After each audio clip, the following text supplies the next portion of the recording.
They were happy, caught in the premature joy of love not fully realized, unabashed in public, indecent in private. To them the world was an oyster from which they ate gleefully. They were fast and furious. To them the other popped it, the world locked it, and they rocked it.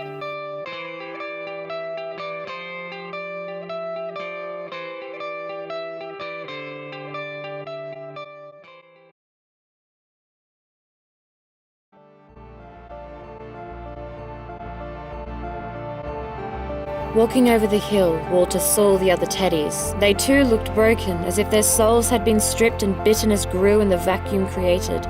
Bears are traditionally lonesome creatures, but Walter knew the power of numbers, of the people, of the proletariat, and now he knew they were his salvation and he theirs.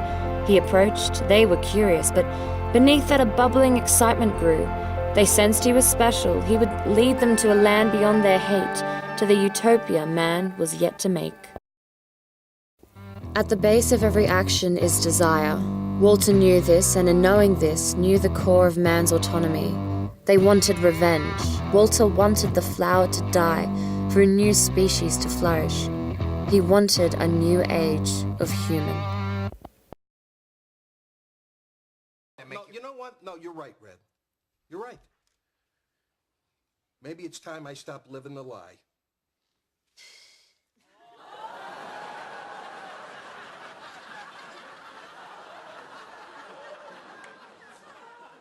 Unknown territory, the tower behind them, cement poured high, with little regard for basic design, stuck out high like a thumb from a fist. It loomed there, over them, timid, afraid lovers, their actions tender with virginity.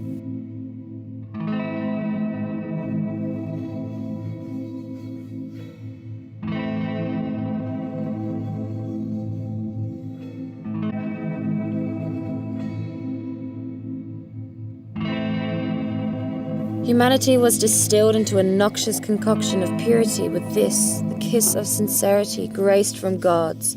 Walter saw this, and his morality, constantly trodden by hate, flared its ugly head. Can the worst of man's pigheadedness, of man's myopism, be excused by their capacity for such pure, tender love? Walter thought no. Potential must be released, not shirked, and with that, these lovers' fate, and those of like and unlike, were sealed.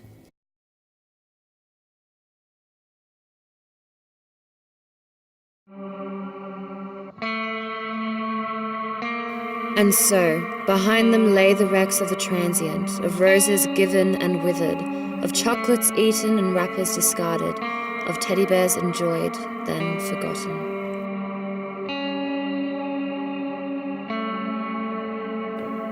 On the hill, a communion.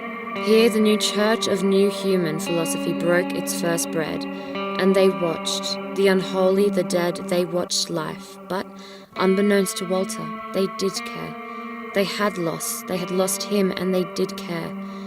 He, a bear, could not fathom the purity of spirit that was time and again besmirched by the acts of man. But this new age, fought for in fire and blood, couldn't understand, and so nor could they, the couple.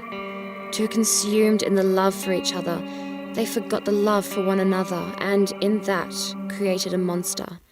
They created Walter.